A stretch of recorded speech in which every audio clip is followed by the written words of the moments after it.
Așa. Deci, avem de-a face cu lucrări în care componentele pe care le putem izola în lucrare au caracterul acesta verist, imită iluzia vizuală a subiectelor din care s-au inspirat artiștii atunci când au făcut lucrările acestea.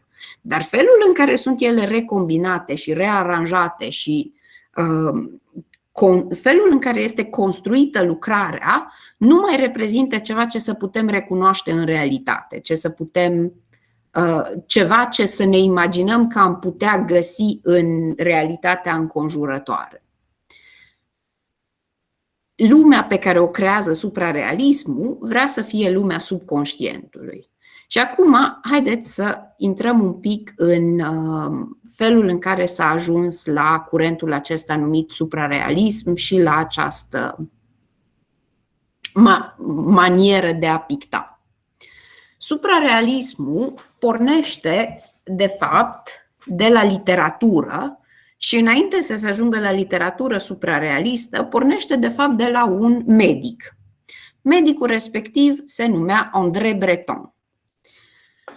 André Breton ajunge să trateze oameni pe front în contextul primului război mondial. Este medic de război și pe lângă tot ceea ce trebuie să facă el în postura respectivă de a trata oameni care sunt răniți fizic sau care sunt afectați fizic prin participare la război, el după război, se confruntă și cu sarcina de a trata tot felul de pacienți care, dacă au reușit să supraviețuiască războiului și dacă au reușit să se vindece de la sechelele fizice pe care le aveau din război, mai trebuiau să se confrunte și cu sechelele psihice din urma acelui eveniment.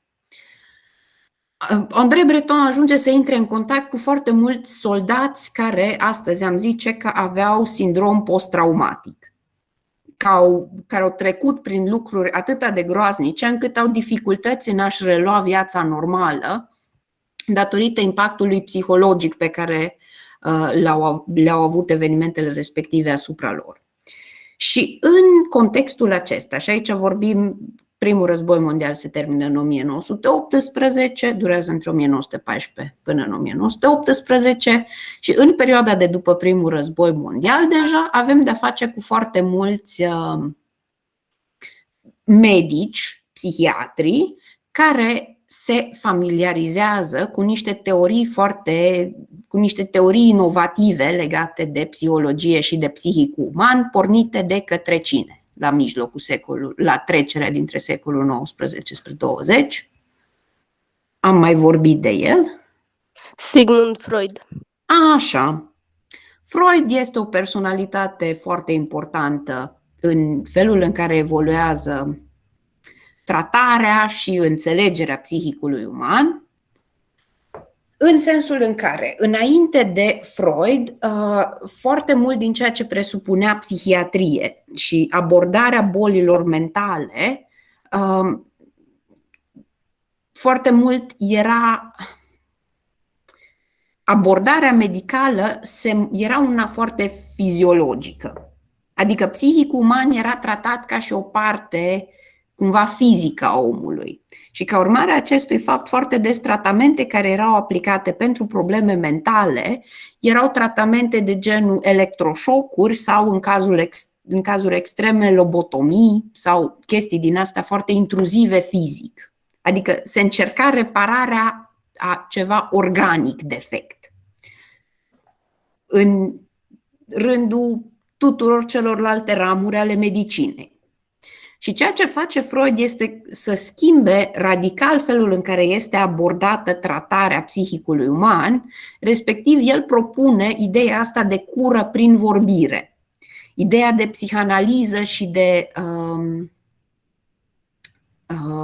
tratament care presupune că un doctor stă de povești, în principiu că poartă o conversație, că intră în dialog cu pacientul său și prin dialogul acela poate pună un diagnostic, poate să aducă în vedere problema și tot prin dialogul acela poate să conducă și la rezolvarea ei, aia este un aspect revoluționar foarte important cu privire la Freud.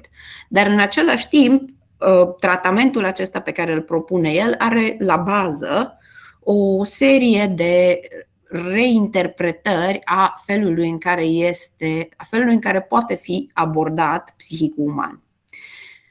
Și mai exact ce zice Freud este că psihicul uman nu este un tot unitar aflat complet sub controlul și conștientizarea noastră. În sensul în care ce se petrece în psihicul fiecarei persoane e o parte conștientă, dar în același timp în fundalul acelei componente conștiente există tot felul de chestii care, hai să zicem, colcăie în fundal, care fac ceva acolo, fără ca noi să ne dăm exact seama ce anume se întâmplă, care ar fi exact semnificația unor lucruri din fundal și de ce anume și cum anume ies ele uneori în emoțiile, în comportamentele, în reacțiile, în relațiile noastre de zi cu zi, cu toate că noi am dorit să ne comportăm și să fim de fapt altfel decât ceea ce iese nu se știe de unde. Și Freud vorbește despre un subconștient care ar fi în spatele acelui conștient. Și ia ziceți-mi voi dacă știți, am mai menționat de Freud când povesteam despre Art Nouveau și despre secesionul vienez. Acela fiind curentul care se naște în proximitate fizică față de Freud. Înainte ca acesta să devină foarte popular în restul lumii, există cumva corelația aceasta istorică între ceea ce se întâmplă în secesionul vienez, respectiv epoca în care Freud chiar își formulează și își scrie teoriile în același loc. Ia ziceți-mi voi, în acest subconștient despre care tot vorbește Freud,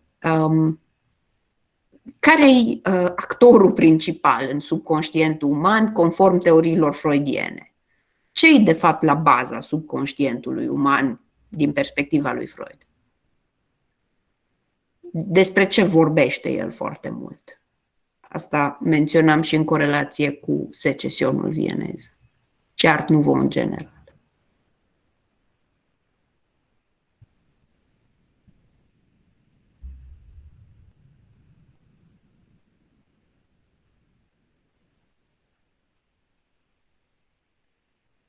Cu ce îi aproape în mod trivial asociat tot timpul Freud? Sexualitatea?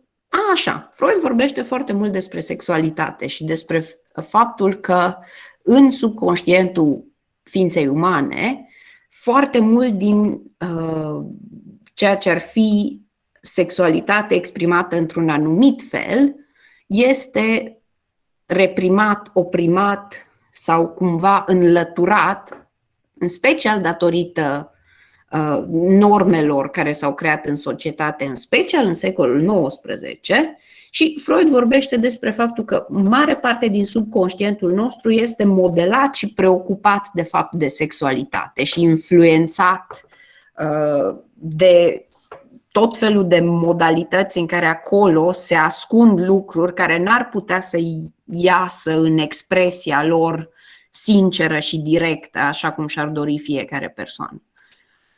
Pe lângă sexualitate, despre care Freud vorbește ca fiind la baza subconștientului, în teoria freudiană, și asta devine foarte relevant pentru André Breton, intră foarte des și ideea aceasta de traumă.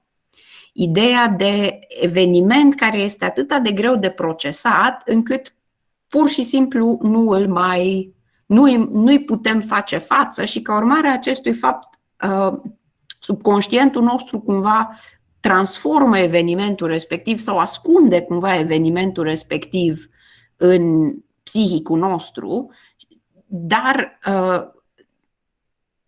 această ascundere nu e o soluție finală a problemei, pentru că trauma respectivă tot se revarsă cumva și ne influențează și ne disrupe viața în nenumărate contexte. Și asta este o parte care îl va interesa evident foarte mult pe André Breton în contextul în care el trebuie să trateze oameni care nu au viața datorită impactului psihic pe care îl are războiul asupra lor. Și bun. Deci asta e fundalul de pe care pornește suprarealismul și de la care pornește André Breton. În paralel ce el se familiarizează cu teorii freudiene și aplică cura aceasta prin vorbire, care deja ajunge să fie faimoasă și ajunge să fie normă în tratamentul psihologic astăzi, pe parcurs ce André Breton se tot familiarizează cu modalitatea aceasta de a trata și de a privi psihicul uman, încă din război, ca hobby, să zicem, André Breton scrie și poezie. El, de capul lui, îi și poet. Și în procesul acesta de a trata oameni veniți din război, încearcă să coreleze sau să amestece ce face el în psihologie cu poezia. Și o modalitate nouă de a crea opere literare propusă de André Breton, pe care o descrie în ceea ce numește Manifestul suprarealist, pe care îl scrie în 1924, o modalitate pe care o propune el de a face poezie se numește automatism psihic. Așa o etichetează André Breton, tehnica respectivă. Ia ziceți-mi dacă vă puteți da seama din numele acestui proces de creație, ce o fi însemnând automatismul psihic? Ce presupune automatismul psihic? Ce credeți că înseamnă? Cum se face o poezie prin intermediul automatismului psihic? Când scrii ceva fără să te gândești foarte mult la... Exact. Scriitorul și ia pixul, creionul, ce-o fi, se pune în fața foii de hârtie și tot scrie absolut ce-i trece prin minte, încercând cât mai mult să nu se gândească la niciun fel de structură, să nu se gândească la niciun fel de intenție, să nu se gândească nici măcar la sens sau la coerența a ceea ce scrie, numai să lase să tot curgă gânduri și gânduri și gânduri și gânduri. Și ideea ar fi aceea că la un moment dat încep să iasă părți ale adică ale minții noastre care nici nu ne dădeam seama exact că îs acolo. Încep să iasă gânduri sau feluri de a privi realitatea sau anumite emoții care pur și simplu în încercarea de a zice conștient unde ni nouă capul în momentul X, pur și simplu nu ne-am dat seama natural, instinctiv și conștient că se întâmplă atât de multe lucruri în spatele, hai să zicem, psihicului nostru. Și automatismul psihic practic produce o poezie în care s-ar oferi cititorului compoziția subconștientului scriitorului. La foarte scurt timp după ce André Breton propune această tehnică, ea ajunge să fie destul de populară și apreciată de o seamă de scriitori care încep să meargă pe ideea respectivă. Și după ce se creează mișcarea literară numită suprarealism, ajung să se afilieze și artiști plastici, cărora li se stârnește interesul pentru suprarealism și pentru toată ideea din spatele suprarealismului. Și artiștii plastici, pe de-o parte, unii din artiștii plastici care se afiliază suprarealismului sunt foști dadaiști. Dacă mai țineți minte de la cursul de data trecută, dadaismul era mișcarea aceea artistică care apare în perioada primului război mondial, care din multe puncte de vedere este o anti-artă. Ea se autodefinește ca atare și caracteristica aceasta se observă în dadaism prin faptul că tot ceea ce fac artiștii respectivi este o încercare de a distruge și de a descompune modalități vechi de a privi lucrurile și de a distruge și de a descompune așteptări cu privire la artă. Dadaismul nu în prima fază, hai să zicem, pură și curată din timpul războiului, dadaismul nu încearcă să propună nicio direcție nouă spre care să poată evolua arta. Nu încearcă să ofere o alternativă la toate curentele trecutului pe care le critică. Nu încearcă să schimbe perspectiva privitorilor de la X înspre Y. Dadaismul este pur și simplu anti ceea ce era înainte și, în principiu, anti-artă. Chestia asta destul de cinică, destul de agresivă, destul de adesea plină de ironie și de sarcasm în anumite cazuri, o putem înțelege pe fundalul foarte dezolant și descumpănitor al primului război mondial. Dar în momentul în care primul război mondial se termină, dadaiștii trebuie să-și continue și ei cumva viața în ceva direcție. Și mulți dintre ei ajung să se lege de ideea aceasta de subconștient pe care o propune suprarealismul. Să vadă cumva ceva speranță în posibilitatea de a reinterpreta ființa umană din prisma aceasta a unui nou mod de a privi psihicul uman. Pentru că cumva chestia asta părea să ofere un fel de gând împăciuitor sau un fel de vindecare a faptului că ființe umane au fost oamenii ăia care de fapt au făcut războiul. Că ce s-a petrecut în război, felul în care s-au omorât oamenii între ei, distrugerile care au apărut în contextul respectiv, cruzimea și dramatismul nemaipomenit pe care l-au făcut oamenii, poate fi înțeles sau măcar, nu neapărat scuzat, dar măcar înțeles din prisma faptului că poate psihicul uman nu e ceva ce e complet sub controlul nostru, cel puțin nu în viziunea în care exista în trecut asupra psihicului uman, ci ca urmare a acestui fapt, suprarealismul părea să ofere cumva un fel de portiță de salvare sau un fel de speranță că așa ceva nu o să se mai repete dacă noi reușim să ne înțelegem și noi reușim să căutăm cumva mai în adâncurile noastre și să vedem ce anume este atât de defect și disfuncțional în ființa umană, astfel încât s-a putut ajunge la primul război mondial. No, bun, deci pentru o seamă de dadaiști, suprarealismul are alura aceasta, dar în mișcarea respectivă intră și artiști care nu erau înainte afiliați dadaismului. Și acum să ne uităm la câțiva dintre ei. În mișcarea suprarealistă inițială intră Max Ernst, Juan Miró, Yves Tanguy și ne vom uita și la un artist care nu este în Franța. Toți artiștii aceștia pe care vi-am menționat aici sunt artiști care lucrează în Franța și care sunt afiliați grupării suprarealiste franceze. Cu toate că Miró și Dalí sunt de origine din Spania, ei își petrec mult timp și lucrează foarte mult timp în Franța. Vom vorbi un pic și despre René Magritte, care este un artist din Belgia, deci care pictează în paralel cu artiștii aceștia din Franța.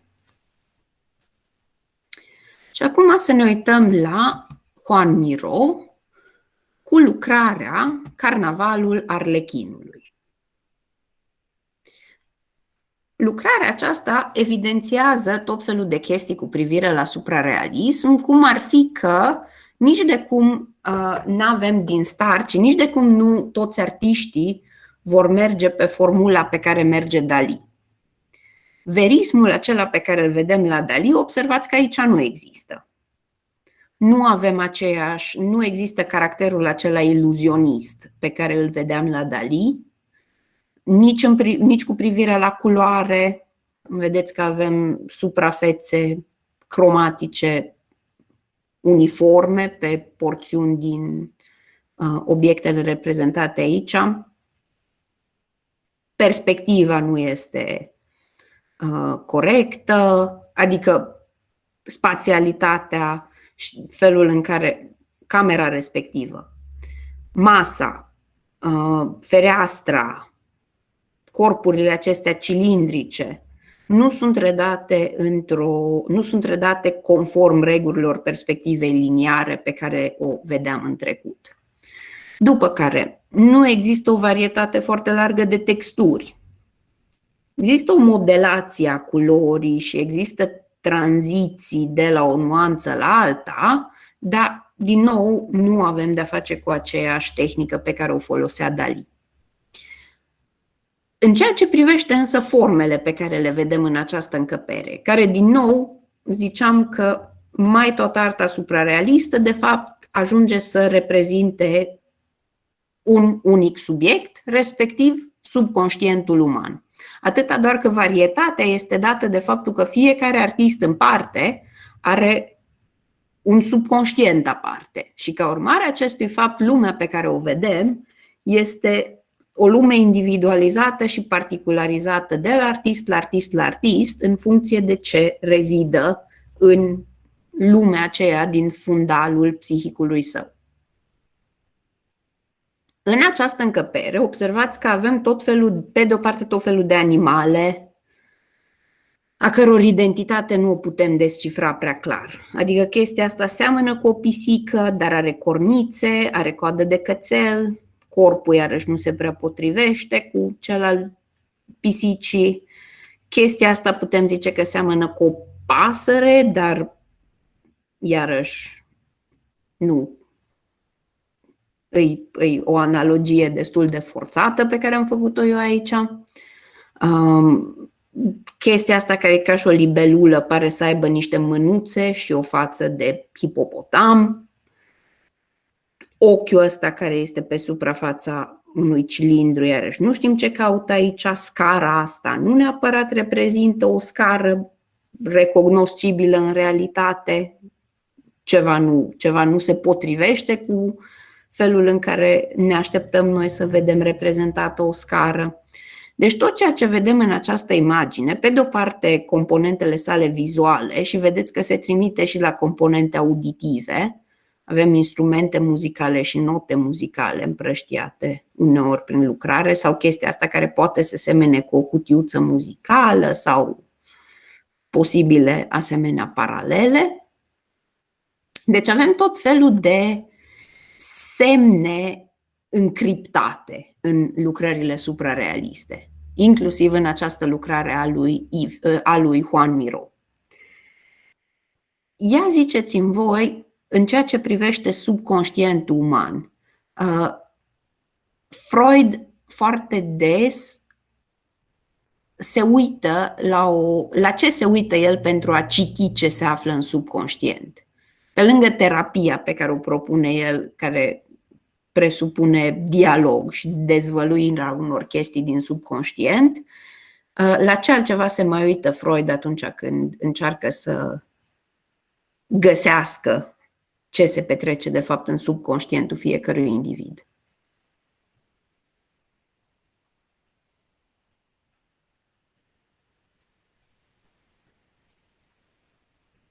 Care sunt sursele din care își poate găsi omul componente ale subconștientului său, fiecare om în parte?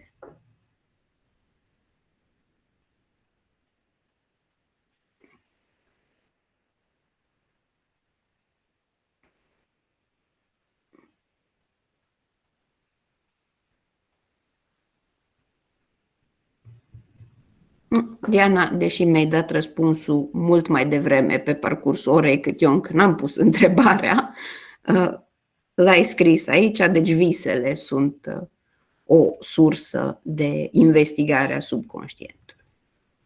Dacă nu mai aveți chef de dialog și de povești momentan.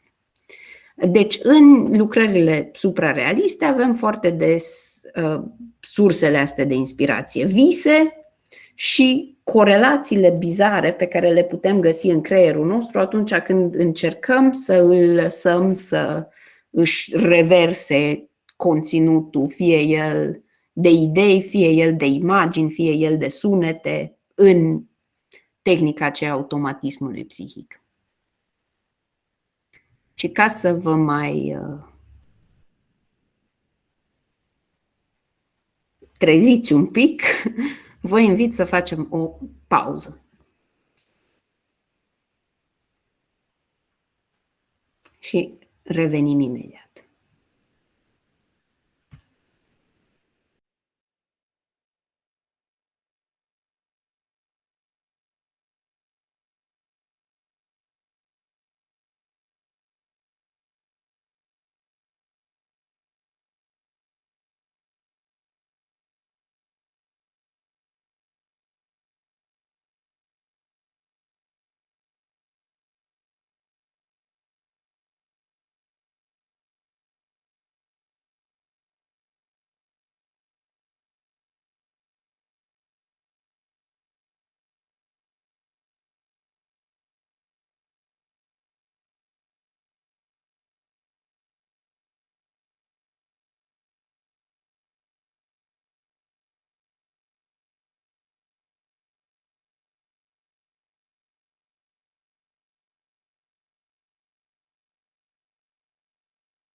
Așa, revenit și continuăm.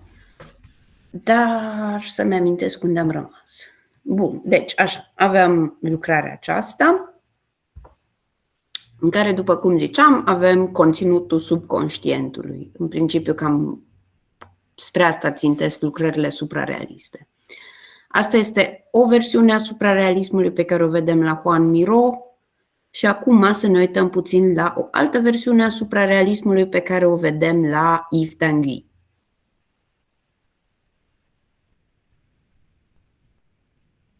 Ia ziceți-mi ce vedeți voi aici.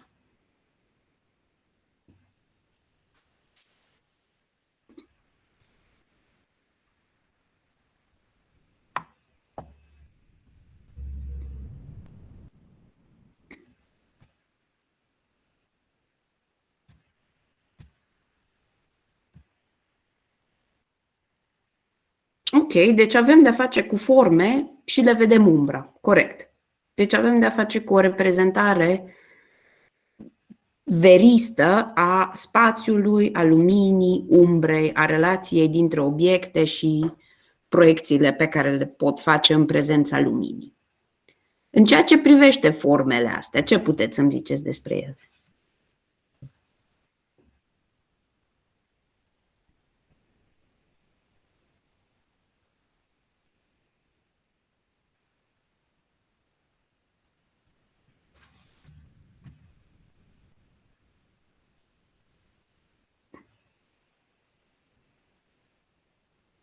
Bine, dacă nu aveți chef să fiți vorbăreți, atunci povestesc eu în continuare.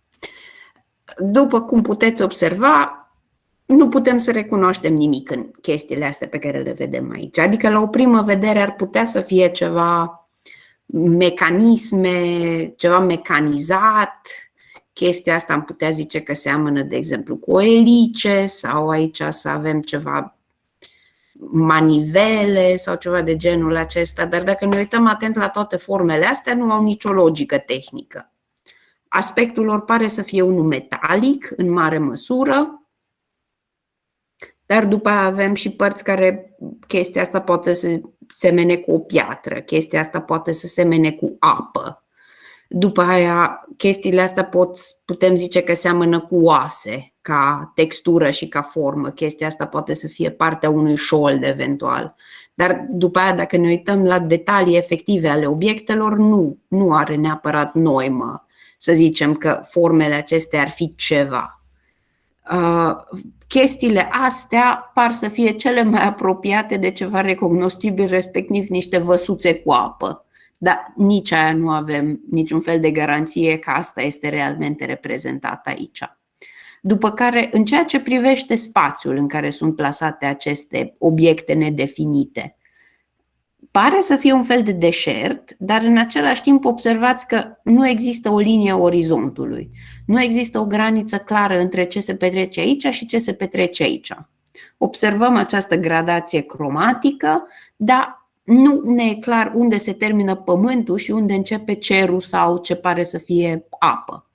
Și după aia, iarăși, dacă chestia asta o privim ca apă, observăm că ea este redată în același fel ca substanța care e pusă aici, dar dacă e să o privim ca cer, după aia ne întrebăm ce o fi în văsuțe sau în formele astea care nu știm ce sunt.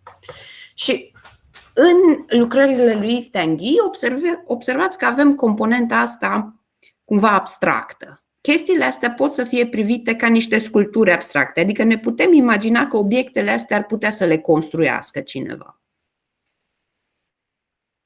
și eventual să le pună într-o expoziție sau ceva de genul ăsta, având în vedere că utilitate practică nu au. Am putea să le privim ca sculpturi, să zicem, dar în ceea ce privește lucrarea per total, obiectele acestea cu forme nedefinite sunt reprezentate, după cum vedeți, într-o manieră veristă. La fel ca la Dalí și poate cu o precizie tehnică un pic mai ascuțită, avem umbră, lumină, perspectivă, senzație de volum, gradație cromatică, un desen foarte precis, o pensulație foarte fină. din toate punctele de vedere avem de-a face cu verism. Dar în ceea ce privește reprezentarea în sine, verismul acesta nu este pus în serviciu imitării unui obiect din realitate, ci se construiesc formele astea abstracte într-o lucrare care nu este abstractă, adică în care putem să observăm că corpurile acestea sunt într-un spațiu și că undeva există o sursă de lumină datorită faptului că există și o umbră pe care o proiectează aceste corpuri. No, bun. Dacă îi să ne punem întrebarea care instinctiv ne zice să răspundem automat cu nu la ea, dar totuși putem să punem întrebarea dacă lucrarea asta este abstractă sau nu este abstractă. Și evident știm, adică instinctiv zicem că nu e abstractă pentru că se îndeplinesc criteriile acestea redării, cel puțin a iluziei spațiului. Dar obiectele care sunt prezente în lucrare, la rândul lor, sunt abstracte. Adică putem să spunem că formele reprezentate sunt abstracte, în timp ce lucrarea per total nu este abstractă. Și în această ordine de idei, hai să vă mai arăt de fapt. De la Yves Tanguy mai avem și această lucrare în care aici, hai să zicem că sunt un pic, că inevitabil corelăm formele astea cu forme umane. Adică ceva din structurile astea ne duc cu gândul la capete umane și chestiile astea care sunt în fundal pot fi privite ca niște personaje sau acestea din prim plan, dar avem din nou forme foarte puternic abstractizate a eventual a acestui subiect, care nici măcar nu e sigur că e subiectul respectiv. Dar par să fie ființe umane și pare să fie ceva cu o posibilă, probabilă componentă erotică în felul în care sunt reprezentate ființele acestea cumva întrepătrunse și formate cumva ca un tot unitar. Iarăși în logica aceea freudiană de care vorbeam mai devreme. Asta ar fi o altă lucrare a lui Yves Tanguy. Iarăși un detaliu foarte interesant la acest artist este că nu putem să avem niciun fel de, datorită faptului că nu recunoaștem ce sunt obiectele, nu putem să ne formăm nicio impresie certă cu privire la scara acestor reprezentări. Adică ne vedem raportul dintre obiecte sau dimensiunile lor nu ne scapă cumva. Respectiv ne putem imagina că, asta e un pic mai evident la prima lucrare, ne putem imagina că chestia asta eventual, ăștia sunt niște stâlpi de telegraf cu niște fire între ele care nu au niciun sens, nicio logică și chestia asta este un lac în proximitatea lor. Deci tot ceea ce vedem aici de fapt este foarte, foarte mare și eventual dacă ar fi să introducem proporția ființei umane în schema asta, omul ar fi cât dimensiunea cursorului meu. Ne putem imagina obiectele astea ca fiind sculpturi foarte mici la care ne uităm de la apropiere. Deci dacă e să raportăm totul la o scară umană, este foarte interesant că lucrările astea ne creează acea instabilitate a dimensiunii obiectelor în parte. Acum, pornind de la ideea aceea de abstract și de formal pe care o putem discuta un pic în legătură cu lucrările lui Yves Tanguy, să ne uităm puțin la lucrările unui alt artist suprarealist care nu pictează împreună cu toți ăștia, respectiv René Magritte. Și, nu, de fapt, înainte să ne uităm la René Magritte, mai trebuie să vă mai zic câteva chestii legate de mișcarea suprarealistă franceză. În momentul în care artiști plastici încep să facă chestii de genul ăsta, pictură suprarealistă mai exact, sau desen suprarealist, scritorii suprarealiști vor avea mari reticențe față de arta aceasta. În sensul în care mulți din scritorii care practicau automatismul psihic ajung să privească lucrările astea și să zică că așa ceva nu are cum să fie spontan. Adică, în mod cert, lucrarea asta ia mult mai mult de câteva ore să fie făcută.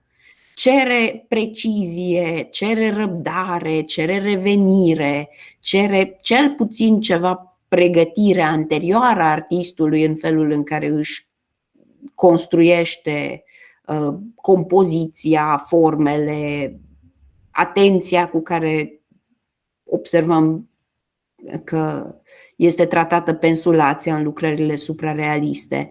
Deci în lucrările astea, inevitabil, scritorii ajung să afirme că nu are cum să fie sinceritatea aceea de expresie spontană a subconștientului.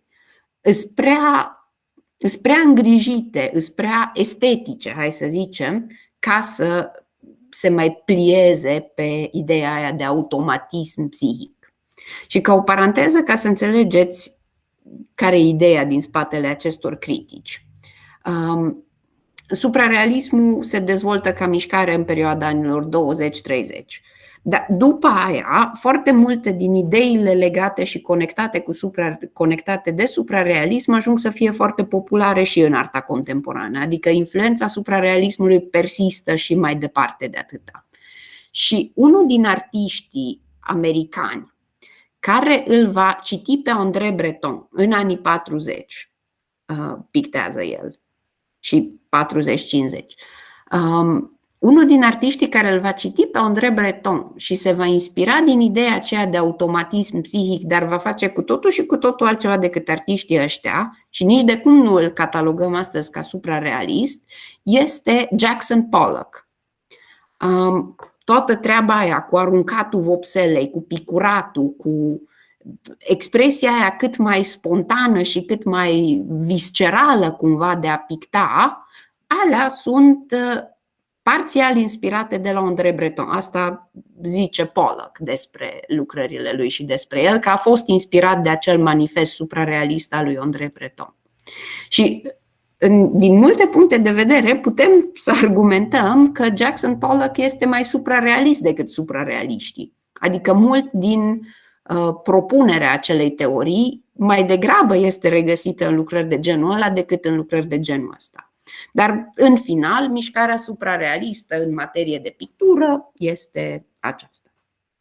În ceea ce îl privește pe Dalí, el se va alătura mișcării de-abia în anii 30. Deci Dalí nu este suprarealist de la începuturile suprarealismului și pictorii suprarealiști vor fi critici destul de puternici a lui Dalí. Adică rapid se vor depărta și dezice de lucrările artistului respectiv din mai multe puncte de vedere. No, bun, dar înainte de asta, ziceam Belgia și lucrările lui René Magritte.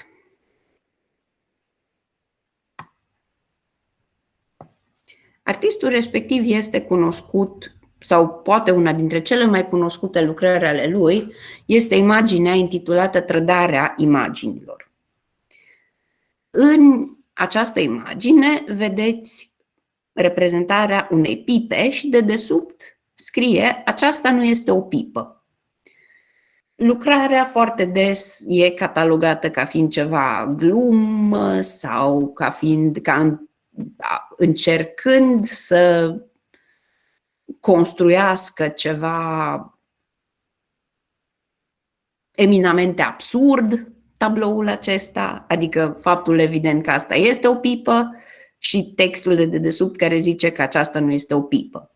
Dar lucrarea asta deschide foarte multe discuții cu privire la statutul artei, statutul artistului, statutul imaginilor în general, și o primă distincție pe care o punctează această imagine e faptul că o reprezentare nu este niciodată obiectul reprezentat. Că imposibilitatea utilității acestui obiect îl face să fie eminamente diferit de obiectul în sine. Deci, O primă observație pe care o face Magritte în momentul în care face această lucrare este aceea că o reprezentare niciodată nu este același lucru cu obiectul pe care îl reprezintă și automat cumva simțim că chestia asta poate pune lucrarea ca fiind ceva, reprezentarea din lucrare ca fiind ceva de mâna a doua, ca fiind același lucru minus utilitatea. Dar, evident, valoarea artei timp de secole întregi merge mai departe de atâta și își găsește justificarea în ceva mult mai profund și mult mai complex decât simpla imitare minus utilitatea. Pornind de la ideea respectivă, ne putem uita un pic la altă imagine pentru a deduce mai ușor ce anume înțelege Magritte prin această țintă diferențiată între ce oferă reprezentarea unui obiect și imagine versus ce oferă realitatea în sine. Și în felul în care este structurată această relație dintre reprezentare și dintre realitate. Și aici avem o lucrare intitulată Condiția umană. Și în lucrarea aceasta observăm o fereastră și în fața ferestrei avem un șevalet pe care este pus un tablou. Automat, instinctul nostru ne face să presupunem că în tabloul respectiv vedem o reprezentare a ceea ce se vede pe geam.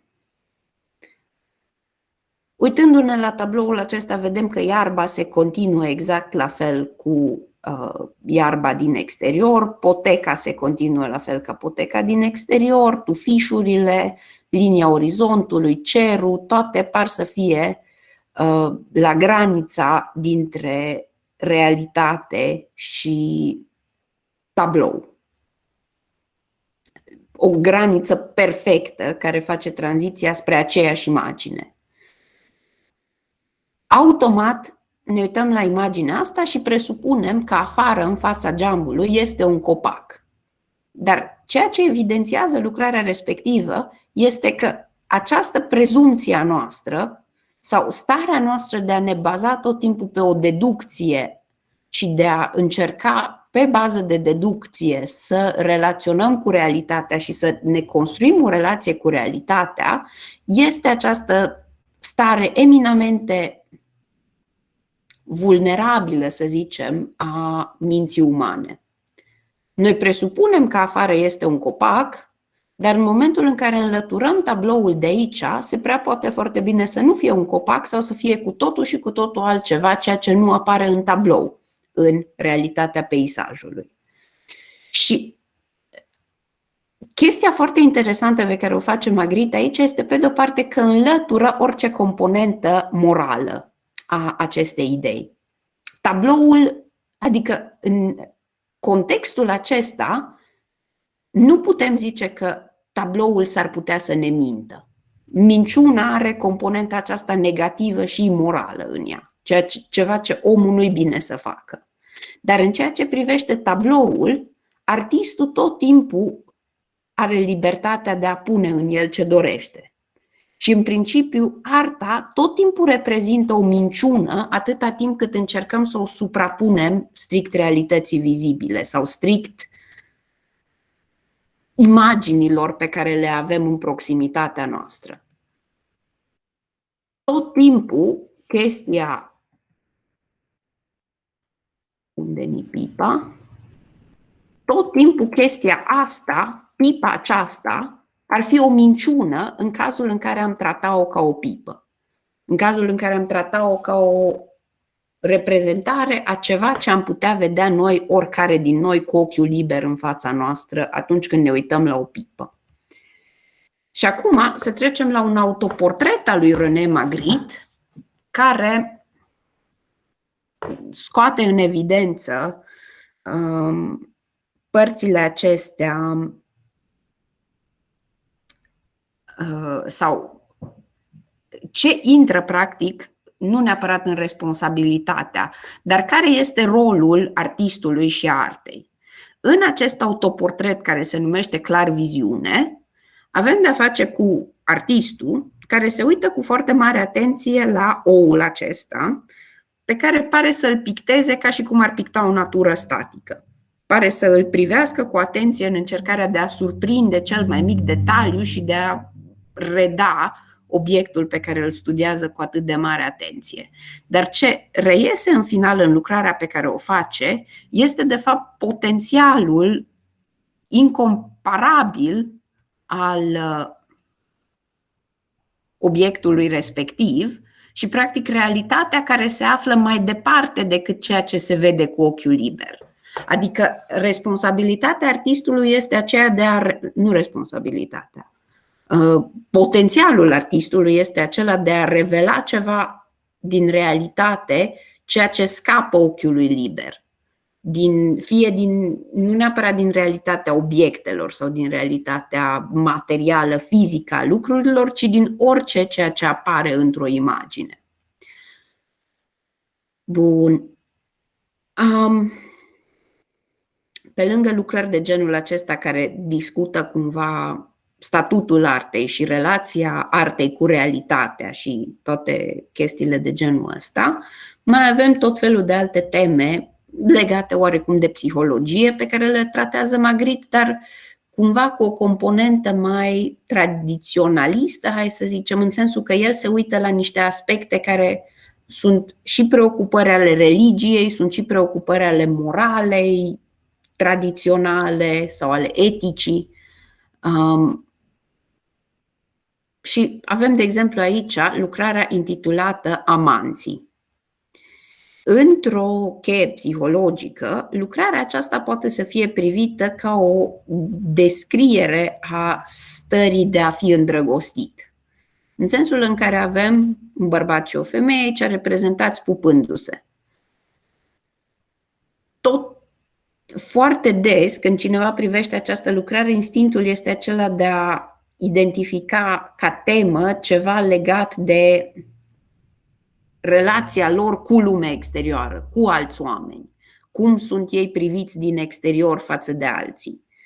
Dar lucrarea asta e mult mai interesantă dacă o privim strict din perspectiva izolată a celor doi reprezentați în lucrare. Raportul dintre ei, mai exact, ideea asta că îndrăgostirea presupune oarecum o deziluzie. Cei doi nu se văd de fapt unul pe altul, nu se cunosc realmente, adică îndrăgostirea lor este făcută și aici tot timpul inevitabil ajunge să fie invocată faimoasa replică din filme, Love is blind. Respectiv, cei doi nu ajung să își vadă realmente personalitatea, caracterul, calitățile, defectele celuilalt, ci îndrăgostirea presupune de fapt proiecția unei fantezii asupra celeilalte persoane. Crearea unui personaj care să susțină sentimentul respectiv. Pe lângă lucrări de genul acesta, o altă lucrare cunoscută a lui Magritte este și Fiul omului.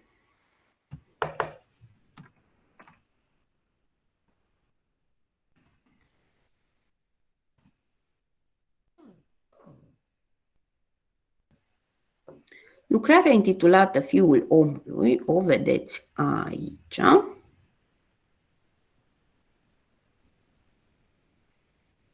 Și aici, mai mult ca în oricare altă lucrare, avem de-a face cu o trimitere religioasă, ceea ce observați că nu prea vedem în general în avangardă și nu prea vedem la suprarealism. În cazul acestei lucrări, trimiterea religioasă se face prin titlu. Fiul omului este o etichetă, o manieră în care este numit Iisus în Biblie, în sensul în care el este descendentul lui Adam. Este Fiul lui Dumnezeu pe de-o parte și este Fiul omului în sensul în care el, fiind ființă umană, este practic și urmașul lui Adam. Și latura aceasta umană a lui Iisus este tot timpul corelată și cu raportul lui față de păcat și ideea aceasta a salvării, a răscumpărării păcatului sau a salvării părții umane a omului pe lângă cea spirituală. Și vedem lucrarea asta, care nu pare să aibă nicio legătură cu Isus. Nu pare să fie nicio trimitere explicită la chestia aceasta. Și în tabloul ăsta,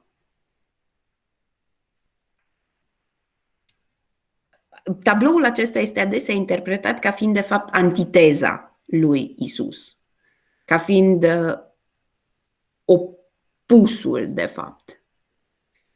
Avem personajul ăsta care observați că este îmbrăcat foarte normal, decent, în conformitate perfectă cu regulile vremii în care picta Magritte. Are costumul călcat, are cravata frumos pusă la gât, totul este impecabil în aparență. În fața, avem aici o observație.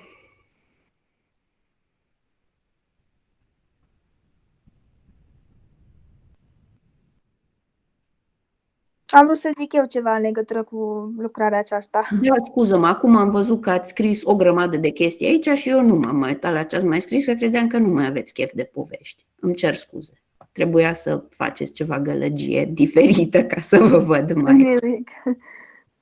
Așa, ce spune? Am vrut să zic că în legătură cu lucrarea cu personajul cu mărul pe față, Așa. mâna stângă este întoarsă Așa. și este redată altfel, adică nu mulți își dau seama de această chestie. Exact. Detaliul ăsta ar putea foarte ușor să ne scape.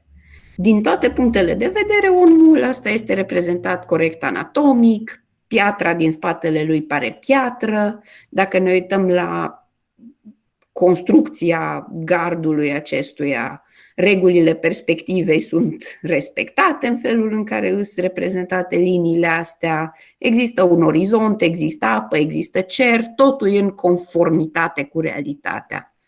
Există aspectul ăsta bizar a faptului că e un măr care plutește în fața lui, care e primul lucru care îl observăm la lucrarea asta, că ce-i cu mărul ăsta din fața personajului, care nu-i atârnat de nimic, care pur și simplu stă și plutește acolo. Un pic în mod discret și foarte deranjant cumva, vedem o parte din ochiul personajului. Dar nu prea vedem irisul, vedem o parte din pupilă, nu e clar ce se întâmplă acolo, dar e ușor dubios. Nu vedem nimic din gură, nu vedem nimic din nas și fața asta pare cumva o formă vidă și plată, acoperită de măr. Nu știm cine e omul din spatele acestui măr. Nu putem să citim cine este el ca persoană. Știm doar că el este foarte ordonat și că în aparență e foarte normal și că cu siguranță este fie un bancher, fie un contabil, fie ceva foarte respectabil și politicos și totul pare să fie bine. Dar după aia observați detaliul acesta foarte bizar a faptului că o mână îi este întoarsă cu spatele. Aici vedem cotul și aici vedem unghiul ăsta care e format dacă mâna lui s-ar îndoi invers decât ar trebui să se îndoaie. Deci avem personajul ăsta care e foarte off, să zicem. E ceva neliniștitor în felul în care el este reprezentat și ceva neplăcut în reprezentarea aceasta. Cu cât te uiți mai mult la ea, cu atât devine cumva mai inconfortabilă și mai deranjantă, hai să zicem. De exemplu, aici cum e schimbat un pic contrastul, se vede și mai tare umbra asta care e formată zona care ar fi la capătul gurii, dar care iarăși nu se prea potrivește cu realitatea unei guri. Și duplicitatea aceasta sau incertitudinea aceasta sau volatilitatea aceasta pe care o vedem în ființa asta care ar părea să fie perfectă sau ar părea să fie civilizată, ăla e de fapt cuvântul cel mai potrivit, e ceea ce încearcă să evidențieze Magritte ca fiind opoziția sincerității și a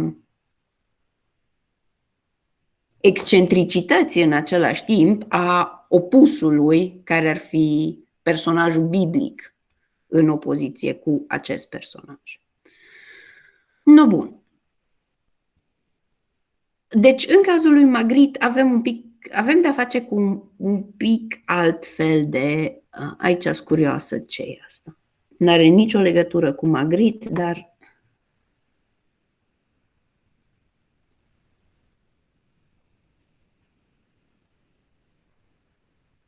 Numai puțin.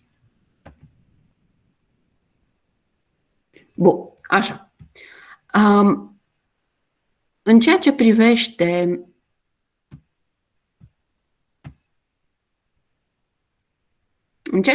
pe Dalí, nu o să apuc să intru în foarte multe detalii, dar am să vă postez pe Classroom un documentar foarte interesant și foarte bine făcut despre Dalí, pe care vă rog să îl vizionați. În ceea ce privește pe Dalí, vă ziceam că el este un suprarealist ceva mai excentric, în sensul că este diferit față de colegii lui și colegii lui îi vor respinge arta în principiu, considerând-o a fi pur și simplu un spectacol ieftin sau un kitsch și personalitatea lui Dalí la rândul ei va fi aspru criticată de către mulți contemporanei săi. Dalí era un personaj care foarte des încerca să facă, nu neapărat că încerca să facă spectacol, el era un personaj foarte excentric care s-a folosit de această predispoziție a lui într-o manieră care i-a fost avantajoasă. Dalí a devenit a devenit o vedetă în principiu a lumii artei. A ajuns pe lângă faptul că a ajuns să fie foarte bogat, a ajuns să fie foarte popular și căutat în lume și a ajuns să fie foarte apreciat de mulți artiști tineri și foarte mulți artiști contemporani. Noi acum vorbim despre artiști moderni, dar zic artiști contemporani care urmează să apară după, îl vor aprecia extrem de tare pe Dalí și felul lui de a fi și arta pe care o face. În lucrările lui Dalí, artistul respectiv încearcă să introducă, așa ca ceilalți suprarealiști, încearcă să introducă componente ale subconștientului lui. În ceea ce îl privește pe Dalí, însă, el se va despărți de ideea aia a automatismului psihic și va inventa o modalitate personală de a picta pe care o numește metoda paranoic-critică. Și în sensul acesta, ce presupune metoda paranoic-critică este actul de a privi cu foarte, foarte mare atenție forme neregulate și cum ar fi nori sau cum ar fi stânci sau cum ar fi forme de relief care nu au imagine în ele, care nu sunt sculptate, care nu sunt modelate astfel încât să arate ca ceva, artistul să le privească cu foarte multă atenție și să aștepte cumva să înceapă să vadă în formele respective, să recunoască ceva în formele respective. De exemplu, dacă v-ați uitat la nori multă vreme, ați observat că un nor începe să semene cu un cățel sau un nor începe să semene cu, nu știu, un dinozaur sau un nor începe să semene cu un scaun. Chestii de genul acesta presupun descoperirea prin metoda paranoic-critică. Și într-o oarecare măsură ceea ce propune Dalí seamănă cu tot din psihologie, un test care se numește testul Rorschach, dacă ați auzit de el, care presupune, pornește de la o foaie de hârtie pe care este împrăștiate niște pete de cerneală, foaia de hârtie e împăturită în două și se formează o formă abstractă, simetrică. Și chestia aia e arătată pacientului și el trebuie să zică ce vede acolo. Deci, într-o imagine care n-a fost gândită cu niciun scop imitativ, pacientul citește ceva pe baza prezumției, și chestia asta era folosită pe baza prezumției că pacientul va proiecta din propriul său inconștient ceva pe imaginea respectivă. Adică, în logica aia în care tindem să vedem în jurul nostru, în acțiunile din jurul nostru, în relațiile din jurul nostru, în tot ceea ce este în jurul nostru, tindem să vedem oarecum nu neapărat ce vrem să vedem, dar ce este programat subconștientul nostru să aibă obiceiul să vadă. Și cam asta este ideea și cu teste Rorschach, care nu se mai prea folosesc ele în psihologie astăzi, dar e o jucărie, hai să zicem, interesantă. Și Dali face chestia asta foarte des în momentul în care ajunge să se întoarcă, în special în momentul în care ajunge să se întoarcă din Franța în Spania. Dali locuiește în proximitatea malului mării și ca urmare a locului respectiv, malul, zona marină în care se află Dali este una foarte stâncoasă. Și în toate stâncile acelea pe care le vede Dali, el începe să încerce să recunoască forme sau privește stâncile acelea ca fiind forma a ceva.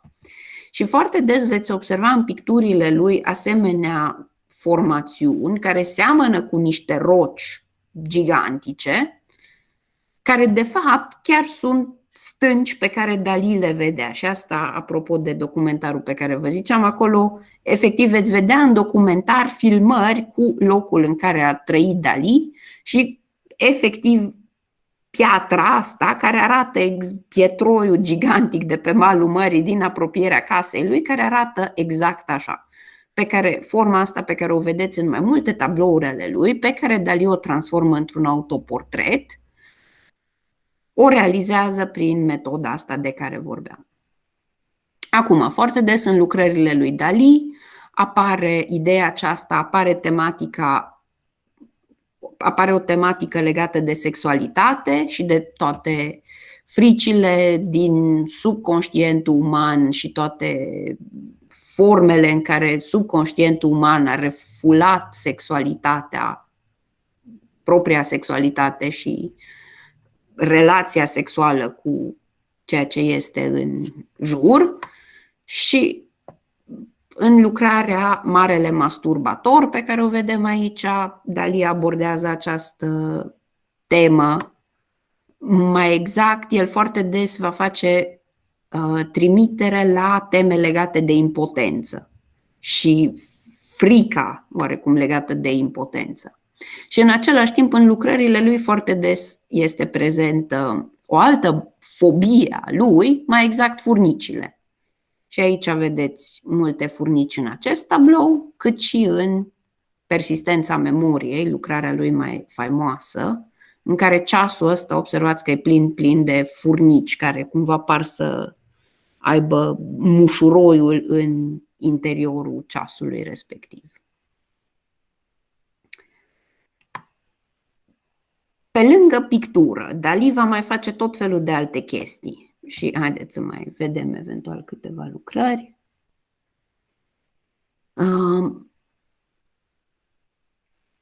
Lucrarea asta se numește Vis cauzat de zborul unei albine cu nu știu câte minute înainte de trezire.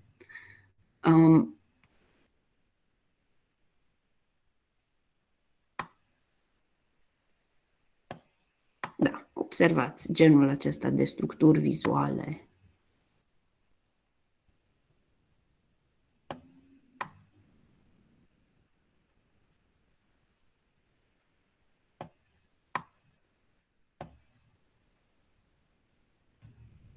Așa. Și după aia, în perioada anilor 40 și perioada anilor 50, Dali va deveni dintr-o dată mare pasionat de fizică, în special în contextul utilizării bombei atomice, ideea asta de particule atomice și relația dintre spațiu și timp și spațiu subatomic și toate chestiile astea vor deveni o temă pe care Dali o tratează frecvent în lucrările lui și în mod interesant, Dali dă tot timpul o notă cumva religioasă acestor subiecte. Și aici avem cruce nucleară, în care Euharistia, respectiv reprezentarea lui Isus, este pusă în această... Iarăși aici, dacă mai țineți minte, am vorbit despre hipercuburi și chestii din astea la cubism. Din nou avem trimiteri la lucruri de genul acesta și în lucrările lui Dali, dar în cu totul și cu totul altă formă și formulă. Bun. Pentru mai multe detalii legate de Dali veți avea la dispoziție documentarul de care vă ziceam și spuneți-mi voi, vă rog, dacă mai aveți alte întrebări. Dacă mai aveți întrebări despre examen sau despre materia de semestrul acesta.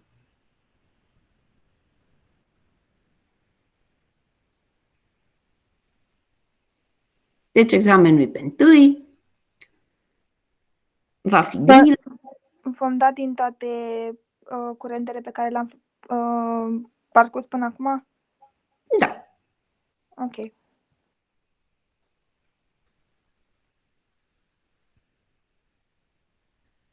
Urmează să, am zis că o să o fac, deci trebuie să o fac, urmează să vă mai postez și niște slide-uri PowerPoint cu mici rezumate legate de fiecare subiect în parte, dar așa cum vă ziceam, alea o să fie mult mai succinte decât cât e de dorit voi să știți, dar alea o să fie așa numai ca să aveți o structură de la care să porniți când învățați. Și am să verific și dacă am postat toate înregistrările și imaginile pentru fiecare temă. Bine. Atunci vă doresc spor în sesiune și succes. Și dacă mai aveți orice alte întrebări sau dacă mai doriți să mă întrebați ceva sau să-mi cereți dacă lipsește ceva, puteți liniștit să-mi scrieți pe Classroom sau pe mail și îs la dispoziția voastră. Bine. La revedere! La revedere! O seară frumoasă! La revedere, mulțumim! La revedere!